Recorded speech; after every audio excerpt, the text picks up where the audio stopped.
Deus Pai Santo, obrigado por tua graça e bondade, Senhor. Fala aos nossos corações, nos ensina sobre quem tu és. Que nós possamos nos maravilhar com a tua grandeza, Senhor. Que possamos realmente deixarmos ser impactados pela visão da tua soberania. Não nos deixe, Senhor Deus, terminarmos esse estudo sem entendermos a aplicação desse conhecimento para a nossa vida. Obrigado por tudo que tu és, obrigado por se revelar a nós, por nos chamar para o teu reino. Obrigado, Senhor. Que os irmãos que estejam em casa possam ser avivados em seus corações, que outras pessoas, Pai, também possam estar acompanhando esse estudo, e que o teu nome seja glorificado, Senhor. Tem misericórdia da minha vida. Me ajuda, Senhor Deus, a ensinar aquilo que o Senhor tem me ensinado. E que juntos possamos crescer como igreja, Senhor. Te pedimos em nome de Jesus. Amém. Bem, irmãos, o objetivo desse nosso curso de Fundamentos da Fé, né, para os irmãos que estão aí acompanhando, é exatamente ao término desse curso, nós termos a nossa declaração de fé. E pessoas que estão chegando na igreja querem saber o que nós cremos, então basicamente ela já pode ir lá no YouTube e já vai assistindo os outros vídeos e vai entendendo um pouco da nossa doutrina. O livro que eu estou utilizando para nos guiar nesse aspecto é esse livro aqui, ó. Acho que o Wallace vai botar aí na tela, está aqui, ó, do lado direito. O Evangelho no Centro. Esse livro, basicamente, ele fixa as questões centrais da fé, que toda igreja séria, ela crê nesses pontos, e pontos secundários da fé, ele deixa que cada igreja, de certa forma, se posicione livremente. E nós estamos agora na terceira aula sobre o tema de Deus, sobre Deus. Tivemos já a primeira aula, a segunda aula, agora a terceira e última aula sobre esse assunto. O capítulo ele é bem grande, bem extenso, é o capítulo 3 desse livro aqui. E hoje a gente vai entender então a ideia da soberania de Deus. O que significa isso? Nós muitas vezes falamos disso, mas não entendemos as implicações dessa doutrina, e são extremamente importantes. Porque crer na soberania de Deus define realmente a identidade do ser de Deus. Porque é uma das doutrinas mais atacadas no meio evangélico, é a doutrina da soberania de Deus. E vocês vão entender por quê. Vamos lá. O autor ele diz o seguinte: a ação de Deus na criação se dá por meio de sua providência, ou seja, a providência divina está diretamente relacionada à soberania. Então Deus ele age, e essa ação divina é chamada de providência. E essa providência é o cuidado permanente, o zelo permanente de Deus sobre toda a criação. E esse zelo, esse cuidado, ele se dá guiando a história, ou seja, todos os elementos da história estão sendo guiados por Deus, dirigindo todas as coisas até o fim determinado por Ele. Deus, segundo Efésios capítulo 1, verso 11, diz assim, uma parte do verso: Deus é aquele que faz todas as coisas conforme o conselho da sua vontade. Então Deus tem uma vontade e Deus faz conforme a vontade dele. Eu e você temos uma vontade, mas nós não somos soberanos. A nossa vontade é limitada. Ao quê? Aos elementos da natureza. Você pode voar? Você não pode voar. Você pode andar sobre as águas? Você não pode andar sobre as águas. Você pode ressuscitar um defunto, você não pode ressuscitar um morto. Então nós temos vontades, mas as nossas vontades são limitadas pela nossa própria natureza humana, pela condição na qual nós somos colocados, criados por Deus. Deus também possui vontades, mas as vontades de Deus não possuem limites para acontecer. Então Deus, ele faz tudo conforme a vontade dele e nada, nem ninguém pode impedir a ação de Deus. Isso é um ponto importante, gente. Por quê? Porque se eu acho que Satanás pode impedir a ação de Deus, significa dizer que Deus não é soberano. E eu estou pecando contra o caráter divino. Se você na sua oração você diz, eu tenho tanta vontade que Deus faça isso, mas o diabo... Não, se você pensa dessa forma, você está pecando contra a soberania, contra o caráter do ser de Deus. Isso é importante você entender. Então Deus faz o que Ele quiser. O desejo dele se executa plenamente e nada nem ninguém pode impedir a sua mão de agir. Tanto que tem um texto que diz, quem o impedirá? Ninguém.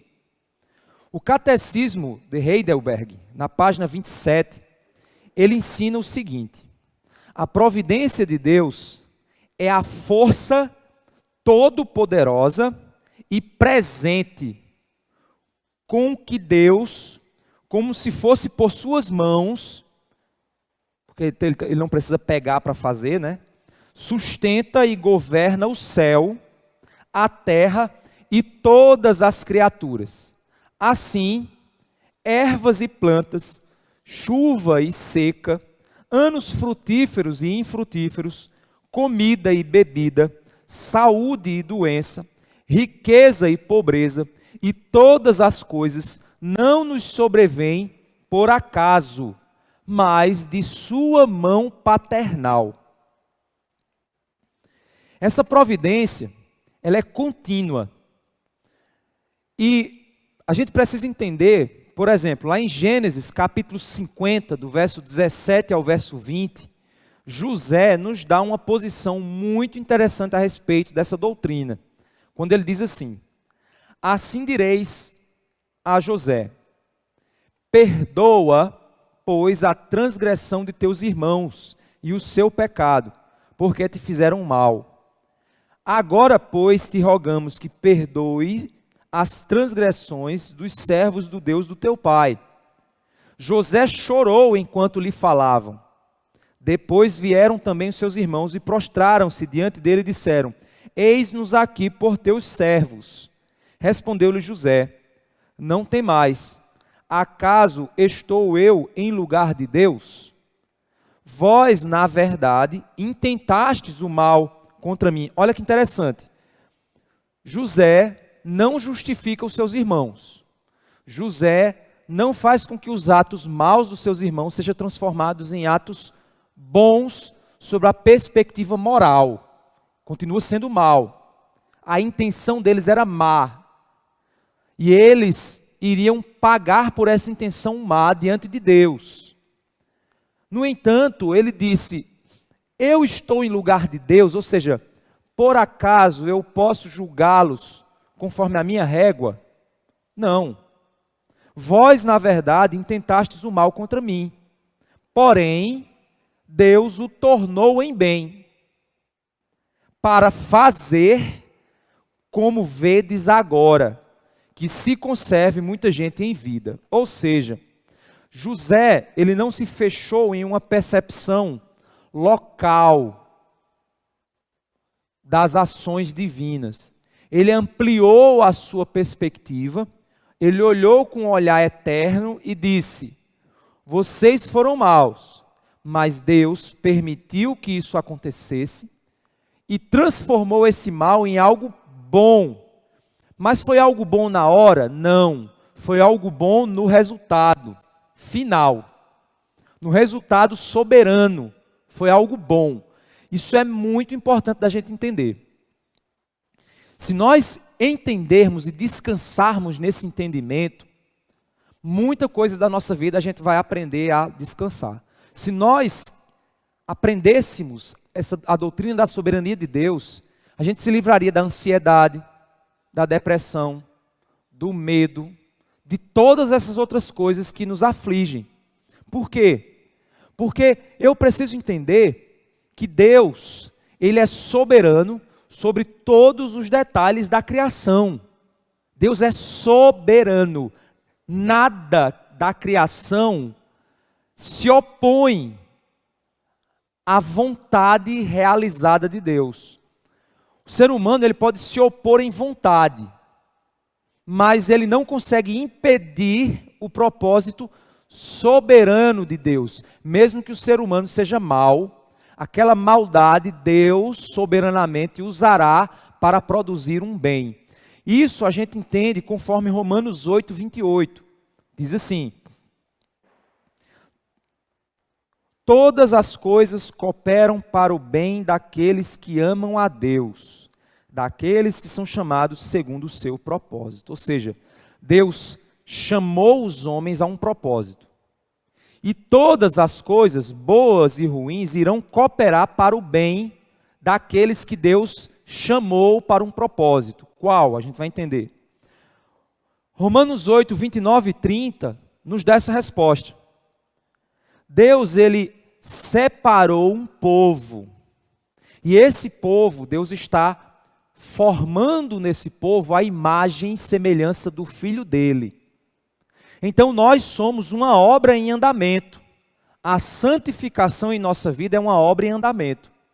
Então, nesse sentido, Deus está fazendo com que todas as coisas, elas cooperem, trabalhem de modo conjunto, coisas boas e coisas ruins, elas trabalhem para operar em nós uma transformação, pois o maior alvo de Deus é a sua glória, e nos transformar na imagem do Filho dele produzirá glória para Deus. Então Deus está trabalhando para formar em cada um de nós essa imagem, para a glória dele. E consequentemente para a nossa alegria.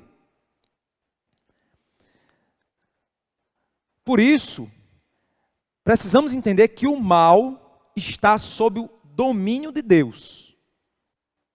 É importante a gente entender isso. O mal está sob o domínio de Deus. Deus, ele não intenta o mal, o homem intenta o mal. No entanto, nós não podemos cair no erro de achar que o diabo faz o mal porque Deus deu um vacilo. Deus estava lá olhando, aí virou o rosto, aí o diabo foi lá e fez uma coisa errada. Aí disse: eita, eu vacilei e ele acabou fazendo. Não. Deus tem domínio sobre aquela circunstância. E em sua permissão, aquela circunstância má, ele soberanamente, sob um olhar muito maior, ele transformará aquilo em algo bom, por mais incompreensível que nos pareça. Ou seja, duas coisas que nós não podemos jamais desassociar. Deus é soberano sobre absolutamente tudo. Deus é bom. Nunca podemos desassociar isso. Deus é bom. Podemos, portanto, falar de três elementos na providência de Deus. Primeiro, preservação. Segundo, concorrência. Terceiro, governo. Isso é uma linguagem teológica para organizar o pensamento, certo? Se você não vai encontrar isso na Bíblia, essas palavras, mas essa palavra ajuda você a sistematizar o raciocínio, certo? Teologicamente. Primeiro lugar, preservação. Primeiro elemento da providência de Deus, a preservação, é a ação de Deus que sustenta a criação. A gente precisa entender uma coisa. Deus, ele não criou as coisas, pôs energia nelas, deu a corda, como num relógio, e saiu e deixou a coisa rolar. Não. Deus, ele cria e Deus cria, sustenta e governa. Ou seja, ele criou, ele sustenta, ou seja, os átomos são formados de elétrons, prótons e nêutrons. Prótons positivos, elétrons negativos, nêutrons neutros. Essas partículas só permanecem com a quantidade exata de energia, que uma se atrai pela outra, porque Deus sustenta a energia necessária para isso. O movimento de cada átomo, a quantidade exata de células do nosso corpo, quantas nascem, quantas morrem, é a quantidade exata, sustentada, contabilizada por Deus. A gente precisa entender isso. Então, as coisas só permanecem do jeito que estão, porque Deus sustenta elas pela sua vontade. Então ele não criou e deixou uma força própria nas coisas e saiu e deixou as coisas funcionando. Porque isso não é correto você entender isso. Porque se eu entender isso, eu passo a achar que existe algo fora de Deus. Não existe nada fora do ser de Deus, de sua presença. Quando eu digo que Deus ele é onipresente, ele é presente o tempo todo em todo lugar. Eu não posso dizer que tem um espaço do universo onde Deus não está, porque senão aquele espaço não estaria sob o domínio dele, não estaria sob o controle dele. Então Deus está em todos os lugares ao mesmo tempo, não de modo passivo assistindo, de modo ativo sustentando, mas também governando. Por isso que o primeiro é a providência da preservação. Então Deus está preservando as coisas, certo? Um exemplo disso é que existe um texto bíblico que diz que Deus não permitiu que nem as sandálias dos israelitas elas se desgastassem. Deus providenciou alimento para eles. Deus sustentou cada um deles. Então a gente precisa entender isso, certo? O segundo ponto é a concorrência, a providência concorrente. O que é isso? É o livre uso que Deus, a causa primária, ou seja, Deus é o início de tudo, o princípio de tudo é Deus, não existe nada antes dele. Então Deus, o princípio de tudo. Imagina aqueles, você empilha um do lado do outro, você empilha, empurra um, ele sai, dominó. Imagina um dominó, alguém empilhou o dominó. Quem Deus é o dedinho que empurra o primeiro. Ele é a causa primeira. Nada acontece se Deus não mover, certo? Então, Deus ele é tanto a causa primária, como também ele tanto é a causa primária, como ele faz uso das coisas secundárias para executar o seu propósito. Ou seja, Deus tanto é o princípio, como também é o meio, e usa as coisas, pessoas, situações, decisões, erros e acertos, para executar soberanamente o seu bom propósito. A gente nunca pode esquecer isso. Qual é o maior propósito da concorrência de Deus, da maneira como Deus opera no mundo? O triunfo de sua causa e do reino. Deus faz com que tudo coopere para que o reino dele se estabeleça plenamente. Certo? Atos capítulo 4, verso 24 a 30, ele diz o seguinte: os apóstolos estavam começando a perseguição, e aí eles disseram algo que nos ajuda a refletir sobre isso. Atos capítulo 4, verso 24 a 30, diz assim: ouvindo isto, unânimes, levantaram a voz a Deus e disseram: Tu, soberano Senhor, que fizeste o céu, a terra e o mar, e tudo que neles há. Eles estão reconhecendo a grandeza, soberania, sustentação, criação de Deus. Que disseste, por intermédio do Espírito Santo, por boca de Davi, olha só, Deus disse, usando quem? Davi, a boca de Davi, Deus disse. Só que quem estava dizendo era Davi, mas por trás era Deus dizendo. Mas Davi estava dizendo. Então é porque Davi foi tomado de um transe, e aí começou a falar, eu vou dizer, não. A vida de Davi, as experiências de Davi, as circunstâncias boas e ruins de Davi, todas as coisas que interferiram na vida de Davi, produziram o seguinte resultado. Ele dizer o seguinte: porque se enfurecem os gentios, e os povos imaginaram coisas vãs. Levantaram-se os reis da terra, e as autoridades ajuntaram-se a uma contra o Senhor e contra o seu ungido. Isso é o Salmo 2, certo? Escrito por Davi. E aí os discípulos continuam. Porque verdadeiramente se juntaram nesta cidade contra o teu servo Jesus, ao qual ungiste, Herodes e Pôncio Pilatos, com gentios e gente de Israel, para fazerem tudo o que a tua mão e o teu propósito predeterminaram. Olha só que interessante. Eles executaram conjuntamente em seus atos ruins, em seus pecados, em suas arrogâncias, em suas escolhas erradas, eles executaram aquilo que Deus já havia predeterminado. Aí você diz, então eles pecaram porque Deus mandou eles pecarem? Não. Isso que a gente precisa entender. Deus, ele não nos leva ao pecado. A própria Bíblia diz, Deus, ele não tenta, Deus, ele não está ali para produzir o pecado. O pecado é um ato humano, é um ato de criaturas rebeldes a Deus, que não querem se submeter à vontade de Deus. Foi o que aconteceu aqui.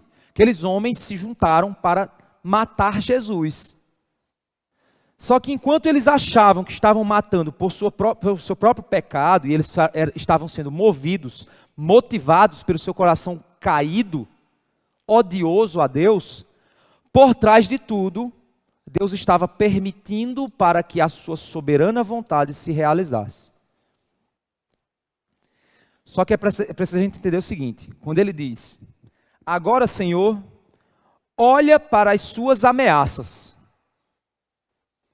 Deus, olha para o coração deles que estão reagindo contra nós. Olha para a ação errada deles. E concede aos teus servos, olha os termos, que anunciem com toda a intrepidez. Eles entendem, olha, a gente só tem coragem se Deus nos der.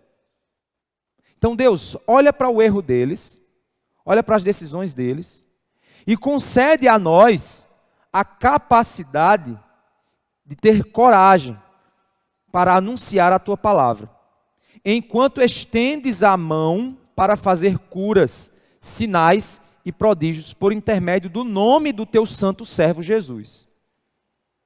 É importante a gente entender que, no fim, os homens maus e o diabo são meros instrumentos, mas Deus é o Senhor soberano.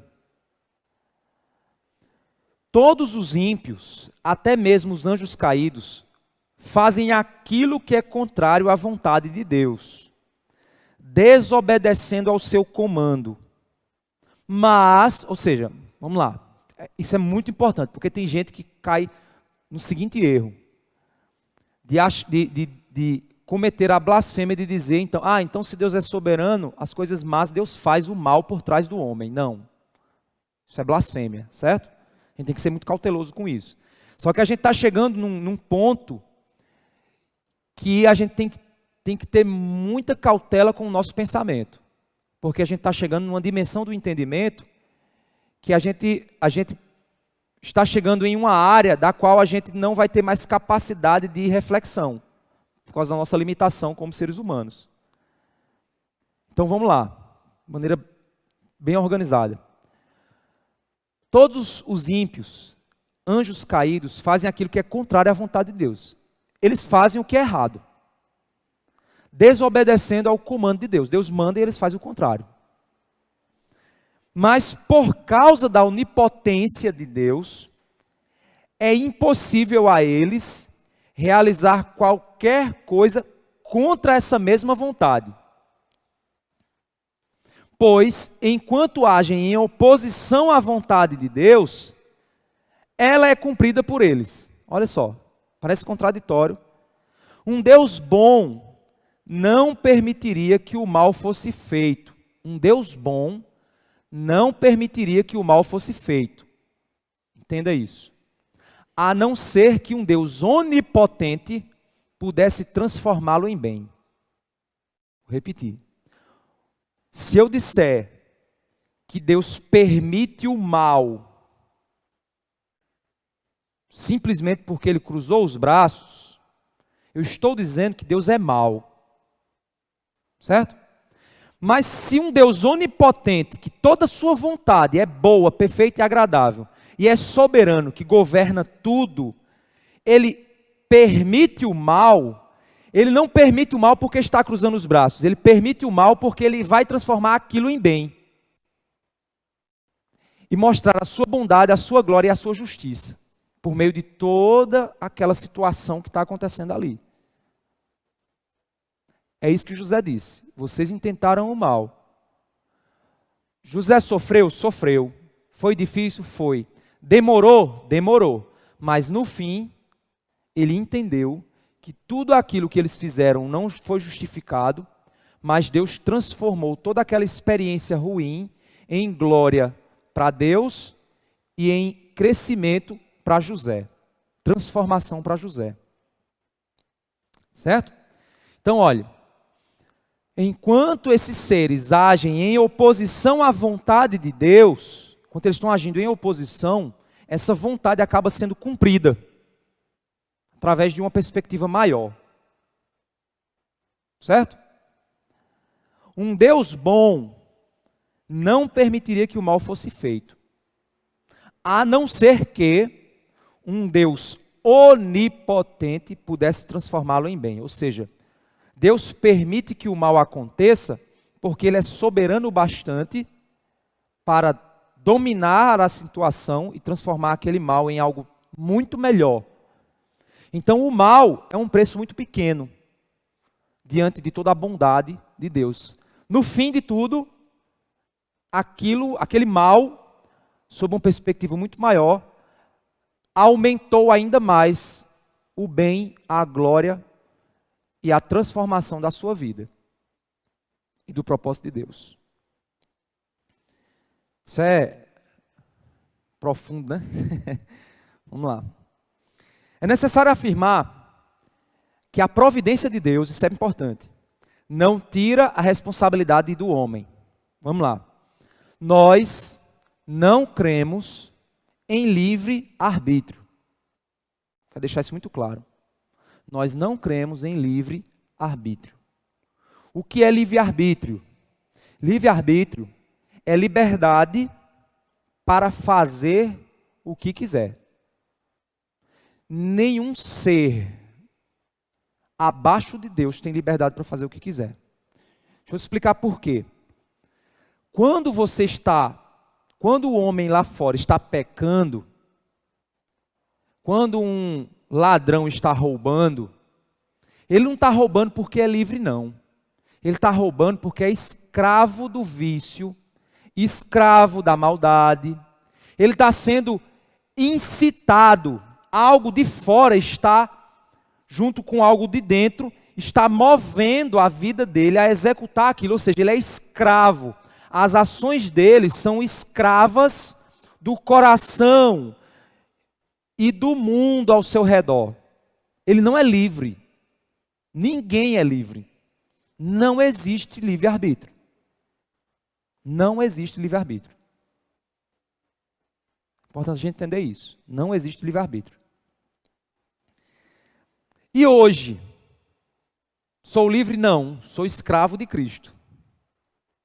Sou livre do pecado para ser escravo de Cristo. Antes eu cumpria o que o pecado, meu mestre, me mandava. Hoje o que eu cumpro é o que Cristo, o meu mestre, me manda. Certo? Então não existe. Livre-arbítrio é uma heresia. Pastor, e os arminianos? Os arminianos não creem em livre-arbítrio. Livre-arbítrio foi uma heresia de um cara chamado Pelágio. Infelizmente, por desconhecer o arminianismo, muitas igrejas aí que se dizem arminianas, elas são pelagianas ou semi-pelagianas. Porque elas creem em livre-arbítrio. Elas creem numa heresia. Então, um arminiano de verdade, ele não crê em livre-arbítrio. Então, quando alguém diz, eu sou arminiano, eu creio em livre-arbítrio, esse cara não sabe nem o que é livre-arbítrio, não sabe nem o que é arminianismo. Certo? Esse é o nosso problema hoje, o problema das igrejas hoje. Então, pastor, e aí? Quer dizer que Deus me guia e eu sou um robozinho? Não, não é assim que funciona. Aí é aquilo que eu estou falando, a gente está numa área muito complexa do pensamento teológico. A providência, Deus, o que é a providência? Vamos lá, repetindo, o que é a providência? É a execução da soberania. O que é soberania? É a capacidade que Deus tem de fazer tudo, de controlar tudo. E nada impede ele. Isso é o potencial. Deus é como uma bomba atômica que ninguém consegue segurar ele. O que é a bomba? Ninguém consegue sustentar, segurar ela. O que ela quiser destruir, ela destrói. Isso é Deus. Isso é soberania. O que é providência? Providência é apertar o botão e ela explodir. O que é soberania de Deus? É a capacidade, é o potencial de Deus fazer tudo, governar tudo, do jeito que Ele quer, sem nada impedir a Deus. Como lá em casa, por exemplo, uma vez eu disse, eu vou para um determinado local. A Samanta disse, não, você não vai. Se eu vou, aí eu comecei a andar, ela foi, agarrou-se em mim, parecia que ninguém tinha segurado em mim, e eu continuei andando com ela presa nos meus pés. E ela, não, você não vai, eu vou, e eu saí andando com ela presa nos meus pés. Ela não segurou, não sustentou. Então, Deus, se alguém disser, eu vou impedir, não consegue. É como um mar bravo que vai derrubando e ninguém segura. Isso é soberania. O que é providência? É a soberania em ação. Isso é a providência, soberania em ação. Certo? É necessário entender que a providência, ou seja, a soberania em ação, não tira a responsabilidade do homem. Ou seja, eu não posso achar na providência a desculpa para pecar. Por quê? Porque a minha motivação ao pecado será julgada como rebeldia por Deus. Estão entendendo? O meu movimento contrário a Deus, contrário à vontade de Deus, será julgado por Deus como um ato de rebeldia minha contra Deus. Por isso que eu não posso usar a soberania para desculpar o meu pecado. Ah, não, eu pequei porque Deus ele quis para produzir glória para Ele. Vai levar a pisa do mesmo jeito. Deus vai produzir glória, vai sim. Mas usar isso para justificar o teu erro é fatal. Por isso, a providência de Deus não tira a responsabilidade do homem, não excluindo o uso da prudência, dos meios de proteção e socorro. Deus é quem estabelece limites à nossa vida, em sua providência. Deus estabelece limites na providência dele. Ele chega para a gente e diz assim, ele podia muito bem fazer os robozinhos, né? Mas ele chega e diz o seguinte, olha, eu quero que você faça isso, eu não quero que você faça isso. Estabeleceu limites. O homem vai e quebra a vontade de Deus. Aí Deus vai julgar o homem por essa quebra. Mas, pela onipotência, ele vai dizer o seguinte, esse mal eu vou transformar em algo bom. O que esse cara fez eu vou transformar em algo bom. Se ele é um ímpio, o algo bom que virá disso é a justiça de Deus, jogando o cara no inferno. Porque não é o bom para o elemento mal. É o bom para o todo da história. Para mostrar a grandeza de Deus. Quando um assassino, um criminoso, perigosíssimo é preso, e a polícia comemora e a população comemora, aquilo é bom. Para o cara não é não. Está sendo preso. Mas todo mundo comemora. Comemora o quê? A justiça, a vitória sobre o mal.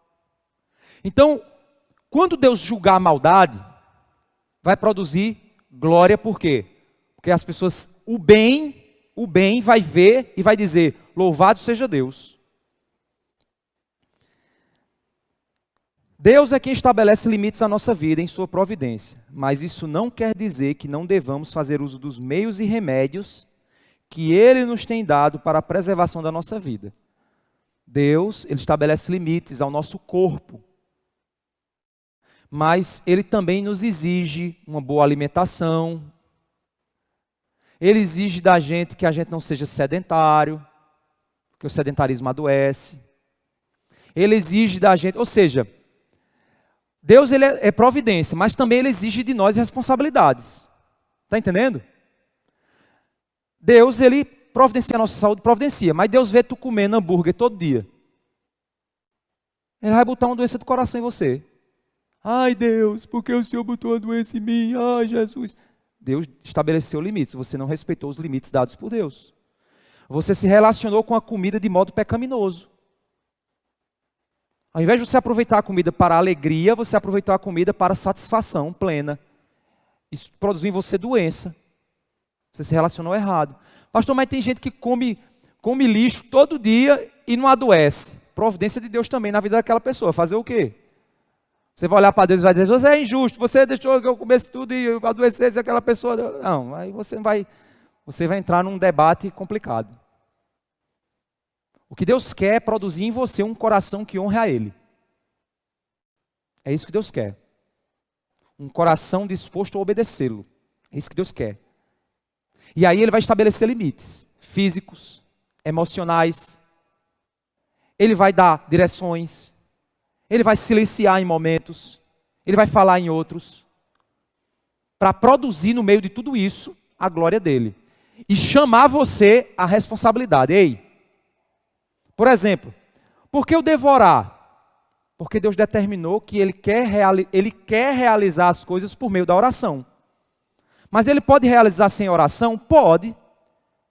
Mas a vontade dEle é o seguinte, eu quero curar você, mas depois de você orar. Ore e eu te curo. Mas e se eu morrer de orar e Ele não me curar? Também continua sendo providência dEle. Ele quer produzir alguma coisa em você. E eu tenho que continuar confiando que Deus é bom. Terceiro lugar, terceira característica da providência. Governo. É a ação de Deus dirigindo toda a história da criação. Deus dirige todos os detalhes. Eu acho muito interessante porque o Charles Spurgeon, ele no escritório dele, ele disse que quando era no final da tarde, existiam frechas de luz que entravam em algumas janelas. E aquelas frestas de luz, quando ele estava estudando, ele via uma poeirazinha naquelas frestas, né? Vocês já viram essas poeirazinhas, né? Aí ele dizia que cada partícula daquela se movia numa direção pré-determinada pela vontade soberana de Deus antes da fundação do mundo. Imagina. Cada poeirinha daquela fazia assim, ó. Porque Deus, antes de criar todas as coisas, Ele determinou o movimento de cada uma delas. Isso é soberania de Deus. Ele determina todos os detalhes. Nada escapa ao propósito dele. A crença na providência é a afirmação de que Deus está ativo em cada detalhe. Gente, imagina que descanso. Que descanso.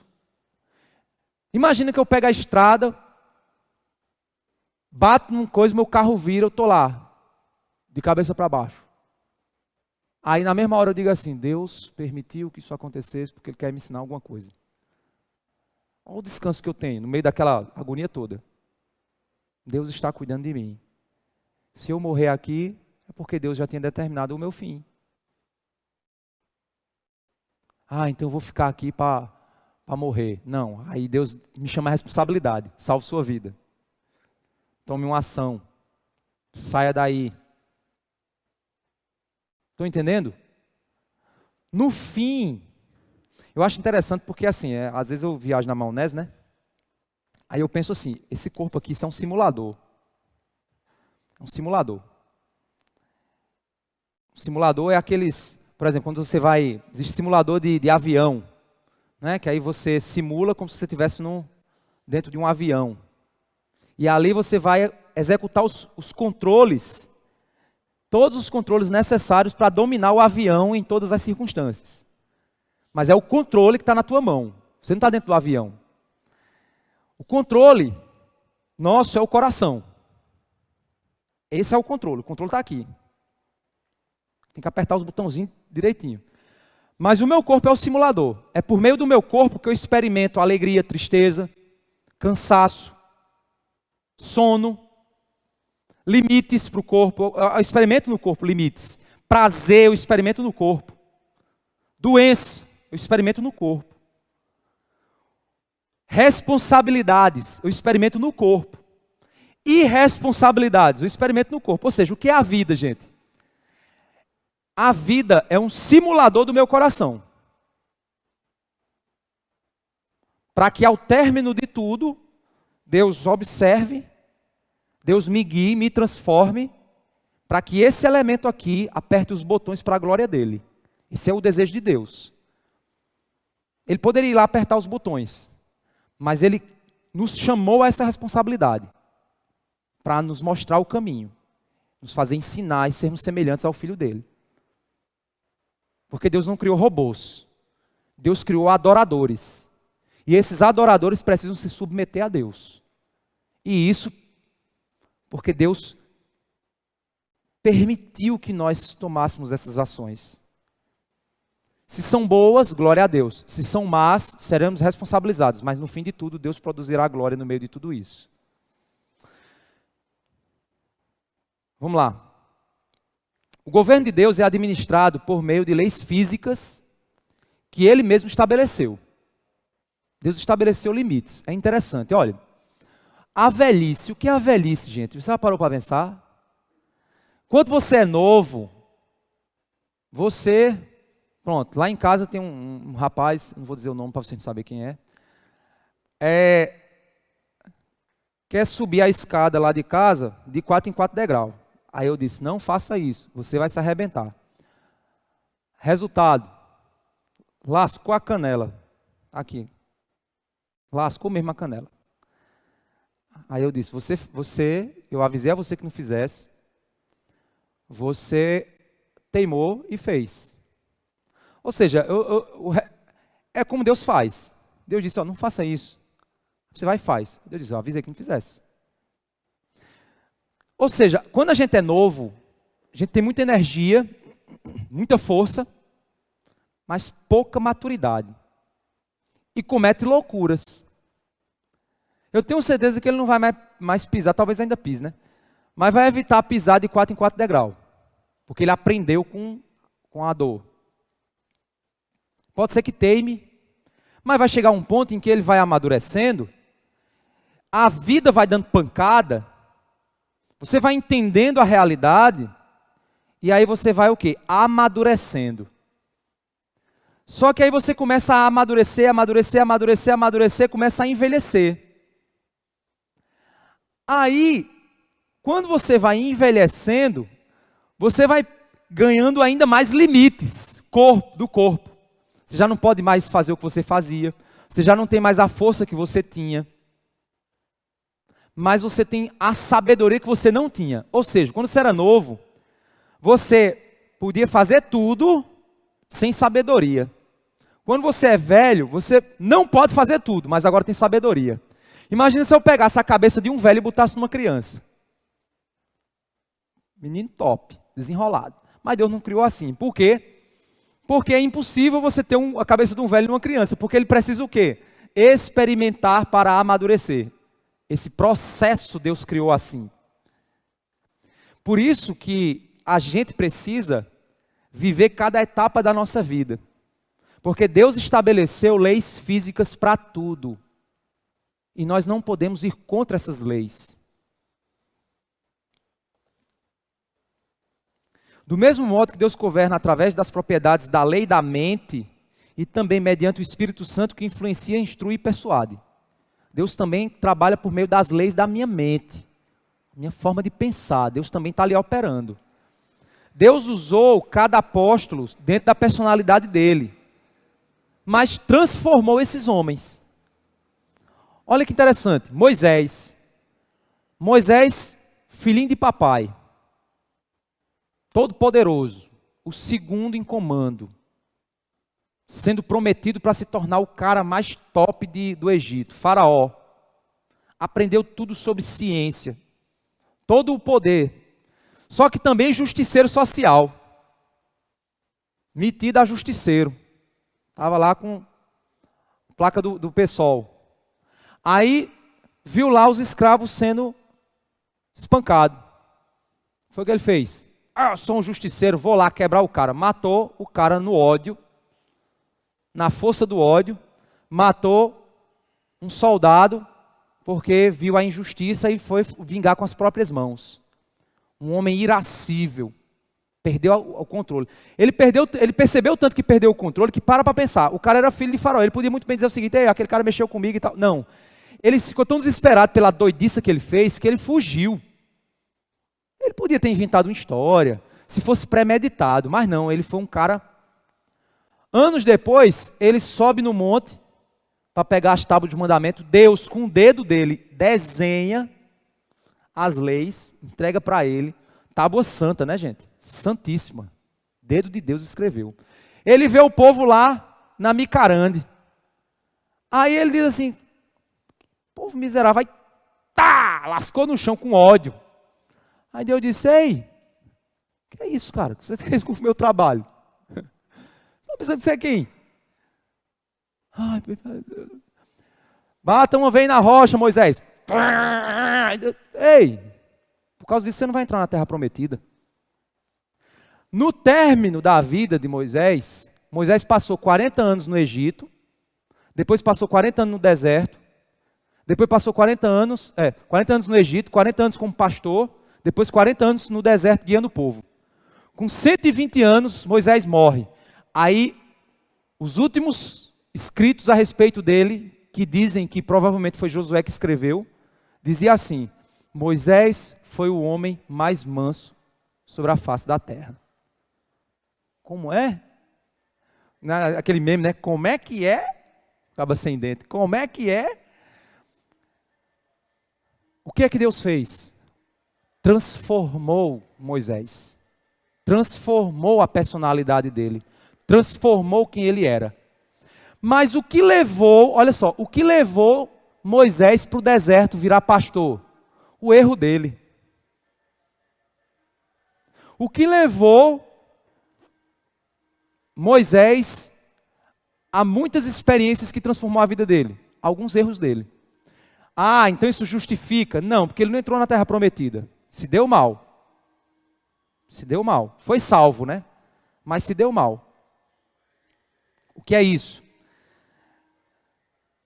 Apesar dos nossos pecados, Deus é soberano, está produzindo algo em nós. Iremos arcar com as consequências dos nossos erros? Sim. Devemos nos arrepender? Sim, senão o negócio vai pegar, o bicho vai pegar. Mas precisamos descansar, sabendo que Deus usa todas as coisas para a sua glória.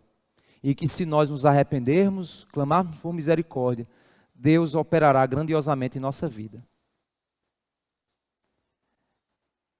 A providência de Deus envolve a criação inanimada, os animais irracionais, as nações e, finalmente, todos os homens. No nascimento e nos acontecimentos de sua vida, em seus sucessos e fracassos, nos acontecimentos aparentemente acidentais ou insignificantes da vida, nas necessidades do povo de Deus, em seus atos livres, em seus atos pecaminosos, na oração dos servos de Deus. Por isso a Escritura fala de Deus como rei. Ele é rei, aquele que governa toda a criação. Diante da miséria humana, a esperança e a confiança do cristão consiste em que Deus é o governante do universo. Isso é descanso para mim, porque eu tenho que entender que a minha vida não está nas minhas mãos.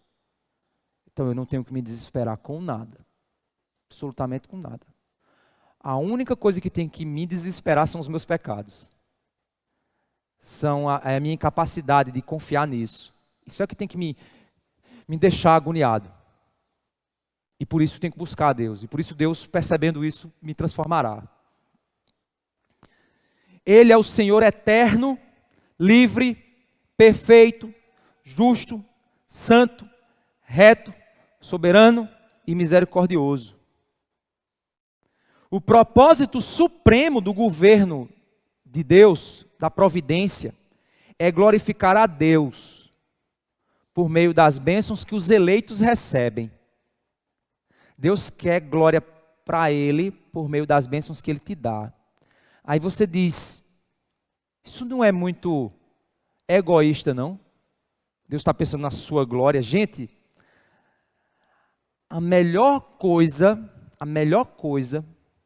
para os filhos é um casamento abençoado dos seus pais. Maior bênção para uma criança são pais que se amam. Um ama o outro. Os filhos são beneficiados por esse amor. Nós somos beneficiados pela glória de Deus. Quanto mais glorioso Deus for, mais beneficiado eu me torno e mais feliz eu me torno. Deixa eu citar um exemplo aqui. Quando você vai para uma praia deserta e você senta na areia do mar, naquele momento de contemplação, você se senta e olha assim, para um lado e para o outro. Olha para o céu, olha para o mar, sente aquele cheiro da praia. Aí você vê um sirizinho passando assim, bem pequenininho, branquinho. Você olha assim e faz, Deus, que coisa linda. Que não traz alegria para você? Você está fazendo o que ali? Só está olhando. Mas você diz assim, meu Deus, eu passaria o dia todo aqui olhando. Por que você deixaria seu dia todo só para ficar sentado, parado, olhando uma coisa daquela? Ou alguma outra coisa da natureza? Por quê? O que nos move a isso? Sabe o que é? Os céus declaram a glória de Deus e o firmamento as obras de suas mãos. A criação é a manifestação da sabedoria de Deus, da grandeza de Deus, da glória de Deus, da beleza de Deus. Aquilo é Deus? Não. Do mesmo jeito que olhar para a Mona Lisa, aquilo ali é Michelangelo ou é Picasso? Picasso, né? Eu olho para a Mona Lisa, aquilo ali é Picasso? Não, é a obra dele. Da Vinci, ó, nem um nem outro, né? Da Vinci, aquilo é ele? Não, é a obra da mão dele. Aí eu olho, caramba, que coisa maravilhosa, que coisa bem pintada. Tem pessoas que pagam para ficar olhando por 30 minutos aquele negócio. Que coisa. Eu tive no Rio de Janeiro, eu nunca tinha visitado uma exposição. Aí no Rio de Janeiro, fui a trabalho, aí tinha lá, uma pessoa me entregou um folheto, estava vendo uma exposição, vai ali e tal. Aí eu fui num museu, eu acho que é o maior museu de arte do Rio de Janeiro, não me lembro o nome não. Aí eu fui lá olhar, eu nunca tinha visitado, gente, na minha vida eu nunca tinha visitado. Gente, foi uma experiência fantástica. Tinha uns quadros lá que eu fazia, meu Deus do céu, que coisa bonita. Eu ficava olhando os traços, a pincelada que o cara deu. Uma pessoa lá olhando para baixo, assim, dizendo, o que é que essa pessoa está pensando, hein? O que é que esse cara estava pensando quando pintou isso? E assim, foi uma experiência interessante.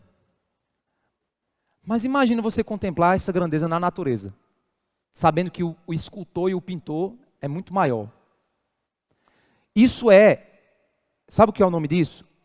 é a experiência da beleza. Essa experiência é a experimentação da glória de Deus na natureza. Que é o quê? 0,1% da glória de Deus. Então imagina se nós recebemos a bênção de termos sido eleitos por Deus para contemplar essa glória por meio de sua providência em nossas vidas e depois da nossa vida. Em nossa vida e em nossa morte. A chave da história do mundo, a chave da história do mundo é o reino de Deus. A história das nações mencionadas no Antigo Testamento só é relevante quando ligada ao destino de Israel. E supremamente, a história atual só é relevante na medida em que se liga à história do reino de Deus. Desde a criação, Deus trabalha no estabelecimento do seu reino no mundo. Ele chama pessoas do mundo todo para dentro desse reino. E tudo o que acontece no mundo tem relevância para esse reino. E ele ainda está em processo de formação, mas finalmente chegará à sua consumação perfeita, quando novos céus e nova terra forem inaugurados. Você sabia que quando a única coisa que vale a pena na tua vida é o que você faz para Deus? O resto é resto. Vai ficar aqui e não contribui em nada para o reino de Deus. Então, às vezes, quando eu vejo, por exemplo, pessoas se afastando dos caminhos de Deus, porque está estudando demais, porque está trabalhando demais, coitado dessa pessoa. Ela está fazendo uma obra inútil. No fim de tudo, aquela obra vai ter contribuído para o reino de Deus, vai, porque todas as coisas vão cooperar. Mas aquilo tirou dela a alegria de viver uma vida para a glória de Deus.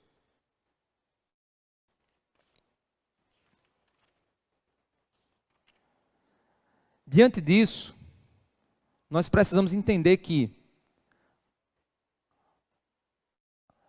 Deus, nós não cremos num Deus preso a algo, certo?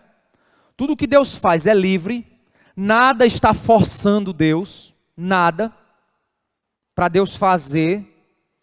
Por isso que é uma heresia você achar que as suas orações forçam Deus a fazer.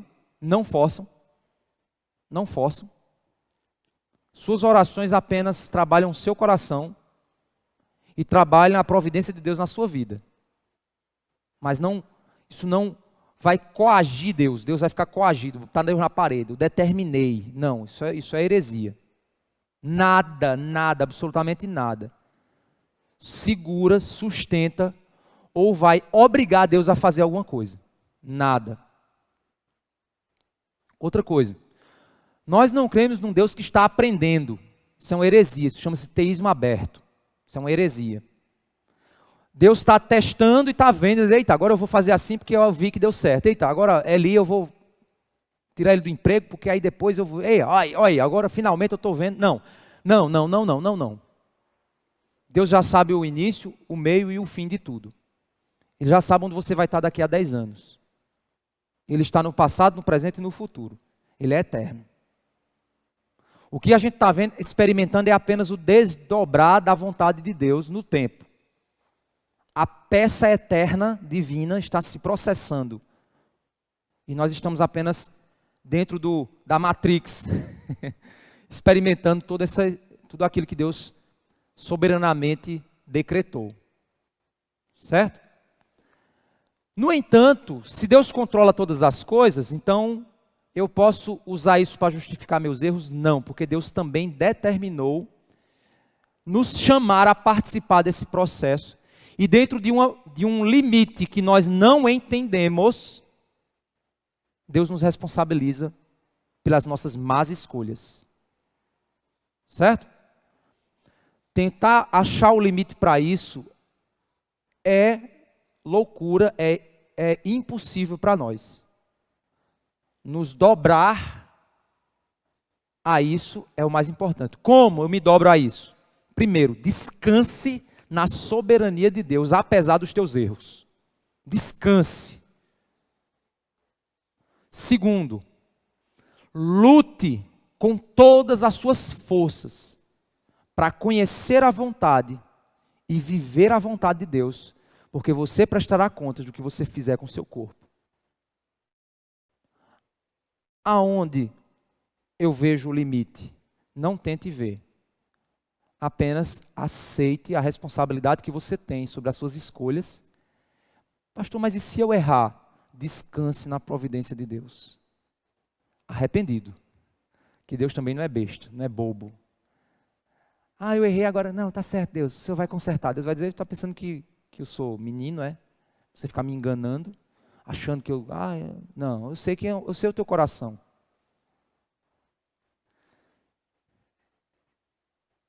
E por fim, achar que Deus,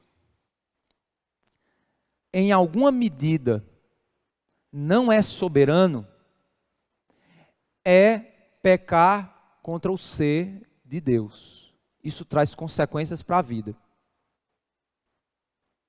Por isso que a gente tem que entender que Deus, ele sustenta e governa todas as coisas. Descansar nisso. Amém? Vamos orar? Senhor Deus, Pai Santo, obrigado por tua graça e misericórdia, Senhor. Nos ajuda, Pai, a compreendermos a tua soberania e descansarmos nessa soberania, mas entendermos também a nossa responsabilidade.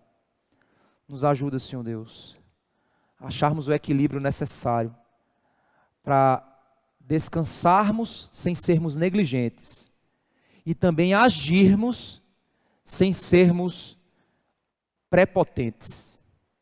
Nos ajuda, Senhor, a entendermos o equilíbrio, darmos glórias ao teu reino, trabalharmos para a tua grandeza, trabalharmos para a tua glória, para a manifestação da tua vontade.